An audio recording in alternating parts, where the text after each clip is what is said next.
सप्तत्रिंशः सर्गः। गंगा से कार्तिकेय की उत्पत्ति का प्रसंग। जब महादेव जी तपस्या कर रहे थे, उस समय इंद्र और अग्नि आदि संपूर्ण देवता अपने लिए सेनापति की इच्छा लेकर ब्रह्मा जी के पास आए। देवताओं को आराम देने वाले श्री राम, इंद्र और अग्नि सहित समस्त देवताओं ने भगवान ब्रह्मा को प्रणाम करके इस प्रकार कहा। प्रभु, पूर्व काल में जिन भगवान महेश्वर ने हमें सेनापति प्रदान किया था, वो उमा देवी के साथ उत्तम तप का आश्रय लेकर तपस्या करते हैं।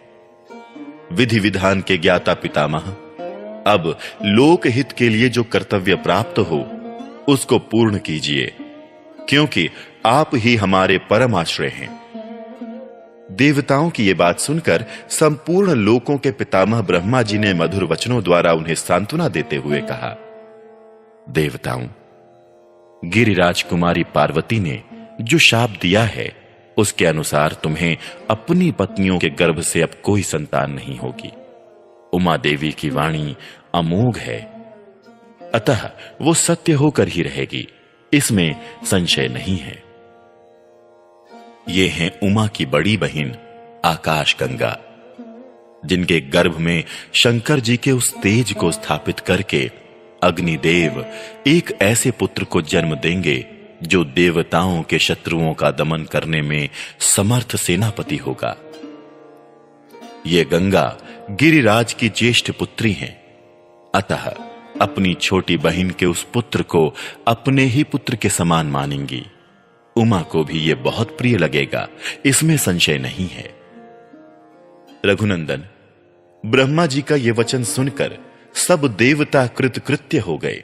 उन्होंने ब्रह्मा जी को प्रणाम करके उनका पूजन किया।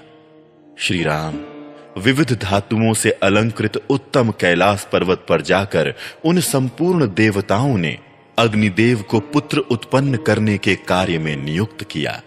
वो बोले, देव हुताशन, ये देवताओं का कार्य है, इसे सिद्ध कीजिए। भगवान रुद्र के उस महान तेज को अब आप गंगा जी में स्थापित कर दीजिए।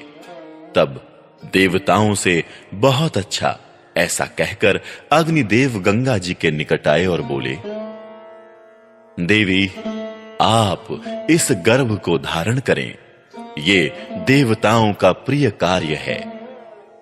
अग्निदेव की ये बात सुनकर गंगा देवी ने दिव्य रूप धारण कर लिया। उनकी ये महिमा, ये रूप वैभव देखकर अग्निदेव ने उस रुद्र तेज को उनके सब ओर बिखेर दिया। रघुनंदन, अग्निदेव ने जब गंगा जी को सब ओर से उस रुद्र तेज द्वारा अभिषिक्त कर दिया, तब गंगा जी के सारे स्रोत उससे परिपूर्ण हो गए। तब गंगा ने समस्त देवताओं के अग्रगामी अग्निदेव से इस प्रकार कहा, देव, आपके द्वारा स्थापित किए गए इस बढ़े हुए तेज को धारण करने में मैं असमर्थ हूं। इसकी आंच से जल रही हूं और मेरी चेतना व्यथित हो गई है। तब संपूर्ण देवताओं के हविष्य को भोग लगाने वाले अग्निदेव ने गंगा देवी से कहा, देवी, हिमालय पर्वत के पार्श्व भाग में इस गर्भ को स्थापित कर दीजिए। निष्पाप रघुनंदन, अग्नि की यह बात सुनकर महातेजस्विनी गंगा ने उस अत्यंत प्रकाशमान गर्भ को अपने स्रोतों से निकालकर यथोचित स्थान में रख दिया। गंगा के गर्भ से जो तेज निकला, वो तपाए हुए जाम्बुनद नामक सुवर्ण के समान कांतिमान दिखाई देने लगा। पृथ्वी पर जहां वो तेजस्वी गर्भ स्थापित हुआ, वहां की भूमि तथा प्रत्येक वस्तु सुवर्णमयी हो गई। उसके आसपास का स्थान अनुपम प्रभा से प्रकाशित होने वाला रजत हो गया। उस तेज की तीक्ष्णता से ही दूरवर्ती भूभाग की वस्तुएं तांबे और लोहे के रूप में परिणत हो गईं। उस तेजस्वी गर्भ का जो मल था, वही वहां रांगा और सीसा हुआ। इस प्रकार पृथ्वी पर पड़कर वो तेज नाना प्रकार के धातुओं के रूप में वृद्धि को प्राप्त हुआ। पृथ्वी पर उस गर्भ के रखे जाते ही उसके तेज से व्याप्त होकर पहले बताया हुआ श्वेत पर्वत और उससे संबंध रखने वाला सारा वन सुवर्णमय होकर जगमगाने लगा। पुरुष सिंह रघुनंदन, तभी से अग्नि के समान प्रकाशित होने वाले सुवर्ण का नाम जात रूप हो गया, क्योंकि उसी समय सुवर्ण का तेजस्वी रूप प्रकट हुआ था। उस गर्भ के संपर्क से वहां का तृण, वृक्ष, लता और गुल्म सब कुछ सोने का हो गया।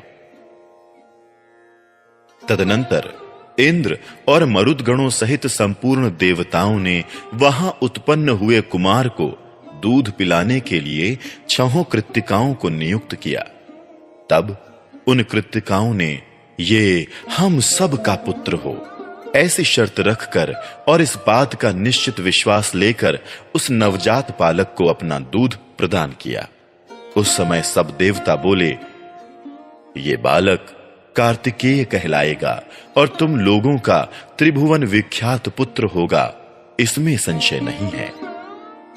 देवताओं का यह अनुकूल वचन सुनकर शिव और पार्वती से स्कंदित तथा गंगा द्वारा गर्भस्राव होने पर प्रकट हुए अग्नि के समान उत्तम प्रभा से प्रकाशित होने वाले उस बालक को कृत्तिकाओं ने नहलाया। ककुत्स्थ कुलभूषण श्री राम अग्नि तुल्य तेजस्वी महाबाहु कार्तिकेय गर्भस्राव काल में स्कंदित हुए थे, इसलिए देवताओं ने उन्हें स्कंद कहकर पुकारा। तदनंतर कृत्तिकाओं के स्तनों में परम उत्तम दूध प्रकट हुआ। उस समय स्कंद ने अपने 6 मुख प्रकट करके उन 6 का एक साथ ही स्तनपान किया।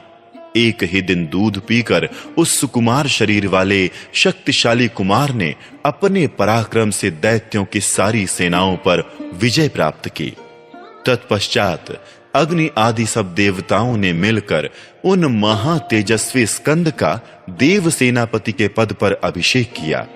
श्री राम, ये मैंने तुम्हें गंगा जी के चरित्र को विस्तार पूर्वक बताया है, साथ ही कुमार कार्तिकेय के जन्म का भी प्रसंग सुनाया है, जो श्रोता को धन्य एवं पुण्यात्मा बनाने वाला है। काकुत्स्थ, इस पृथ्वी पर जो मनुष्य कार्तिकेय में भक्ति भाव रखता है, वो इस लोक में दीर्घायु तथा पुत्र पौत्रों से संपन्न हो मृत्यु के पश्चात स्कंद के लोक में जाता है। इस प्रकार श्री वाल्मीकि निर्मित आर्ष रामायण आदि काव्य के बाल कांड में 37वां सर्ग पूरा हुआ।